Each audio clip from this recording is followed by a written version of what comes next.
Black hole हमेशा से सबके लिए एक मिस्टीरियस ऑब्जेक्ट रहा है। क्या हो अगर यही ब्लैक होल हमारे पृथ्वी से टकरा जाए तो? क्योंकि वैज्ञानिकों का हमेशा से मानना है कि ब्लैक होल मूव कर सकते हैं, लेकिन ये मूवमेंट बहुत रेयर होते हैं। रेयर होने की वजह है ब्लैक होल का बड़ा साइज। साइंटिस्टों ने 10 डिफरेंट गैलेक्सीज के सुपर मैसिव ब्लैक होल पर रिसर्च किया और अपनी रिसर्च में पाया कि 10 में से 9 ब्लैक होल तो अपनी ही जगह पर स्टेशनरी दिख रहे थे, लेकिन उनमें से एक ब्लैक होल मूव करता दिख रहा था। ये ब्लैक होल गैलेक्सी J0437+2456 के सेंटर में मौजूद है। ये ब्लैक होल हमारे सूरज से 3 मिलियन टाइम बड़ा है और करीब 1.7 किलोमीटर की स्पीड से मूव कर रहा है। हालांकि ये ब्लैक होल मूव क्यों कर रहा है, इसका रीजन अभी तक पता नहीं चला है। कुछ साइंटिस्टों का मानना है कि ये 2 सुपरमैसिव ब्लैक होल के आपस में टकराने से मूव कर रहा है। जब 2 ब्लैक होल आपस में टकराते हैं तो एक नया ब्लैक होल बन जाता है। साइंटिस्टों का कहना है कि प्रिमोर्डियल ब्लैक होल्स हमारे यूनिवर्स को पूरी तरह से फ्लड कर सकते हैं और उन्हीं में से एक ब्लैक होल हमारी पृथ्वी से भी टकरा सकता है। लेकिन ये प्राइमोर्डियल ब्लैक होल्स होते क्या हैं और इनके टकराने से धरती का क्या होगा? दोस्तों, ब्लैक होल्स नाम से ही बहुत पावरफुल लगते हैं। अभी जल्दी ही साइंटिस्टों ने एक नए तरह के ब्लैक होल के बारे में बताया है, जिसका नाम प्राइमोर्डियल ब्लैक होल है। साइंटिस्टों का मानना है कि ये ब्लैक होल यूनिवर्स के शुरुआत में बने थे, जब बिग बैंग हुआ था उसके कुछ सेकंड बाद, और ये ब्लैक होल आज भी मौजूद हैं। आपको ये तो पता ही होगा कि ब्लैक होल के बनने के लिए बहुत ही एक्सट्रीम कंडीशन की जरूरत है। ब्लैक होल के बनने का एक मेथड यह भी है कि जब कोई स्टार मरता है और अपने ऊपर ही कोलैप्स कर जाता है और स्टार का मास भी बहुत ज्यादा होता है और कंडीशन भी सही होती है, तो वह स्टार ब्लैक होल बन जाता है। पहले तो साइंटिस्ट बस अंदाजा लगाते थे कि प्राइमोर्डियल ब्लैक होल्स होते हैं, पर लाइगो यानी laser interferometer gravitational wave observatory के बनने के बाद ऐसे ब्लैक होल डिस्कवर किए गए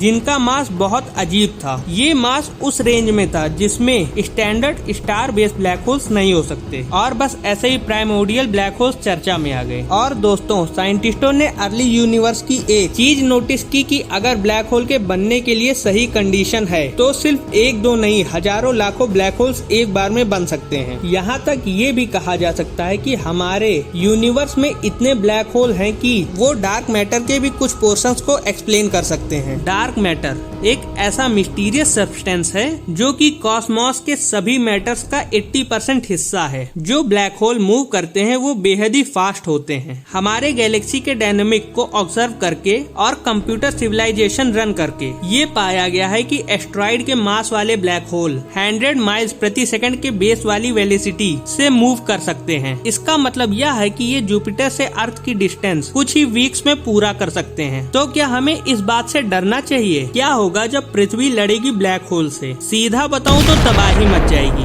ब्लैक होल हमारे सरफेस को पंचर कर देगा, लेकिन धरती की ग्रेविटी की वजह से ये स्लो हो जाएगा। ऐसा कोई भी एटम या मॉलिक्यूल जो ब्लैक होल के इवेंट होराइजन से टच करेगा वो पूरी तरह से यूनिवर्स से गायब हो जाएगा। इवेंट होराइजन ब्लैक होल की वो बाउंड्री है जहाँ से लाइट तक वापस नहीं आती। बेस्ट केस में इस साइज का ब्लैक होल टकराने के बाद हमारी पृथ्वी के एक साइड से दूसरे साइड निकल जाएगा, जिससे शायद कुछ लोग बच जाएं। और वर्स्ट केस में ब्लैक होल हमारे अर्थ के कोर यानी सेंटर में जाकर बैठ जाएगा, जहां इसकी ग्रेविटी इतनी ज्यादा होगी कि ये धीमे धीमे पूरी पृथ्वी को निगल जाएगा। लेकिन ब्लैक होल के हमारी पृथ्वी के कोर में सेटल होने के चांसेस बहुत कम हैं, क्योंकि ब्लैक होल बहुत ही फास्ट होते हैं। ब्लैक होल के धरती से टकराने से एक और प्रॉब्लम होगी, हीटिंग की। ब्लैक होल टकराने पर बहुत सारा मैटर छोड़ेगा और ये मैटर हीट जनरेट करेंगे। एस्ट्रॉइड मास वाले ब्लैक होल से टकराने पर उतनी एनर्जी निकलेगी जितनी एनर्जी 1 किलोमीटर के एस्ट्रॉइड से हिट होने पर निकलती है। जानकारी के लिए बता दूं कि बिलियन सालों में कहीं एक बार ब्लैक होल के कोलिजन होने के चांसेस बनते हैं। अभी प्राइमोर्डियल ब्लैक होल्स के बारे में पूरी जानकारी नहीं मिली है, तो साइंटिस्टों के लिए कुछ भी कह पाना मुश्किल है, मगर कुछ सालों में साइंटिस्ट पूरी जानकारी कर लेंगे। तब तक के लिए आप कमेंट में ये बता सकते हैं कि नेक्स्ट वीडियो फ्लाइट केस, केव केस या स्पेस फैक्ट किस टॉपिक पर बनाना चाहिए। और अगर आपको वीडियो पसंद आई हो तो सब्सक्राइब का एक छोटा सा बटन है, उस पर ब्लैक होल फेंक कर उसको गायब कर दें और नोटिफिकेशन बेल ऑन करना बिल्कुल न भूलें।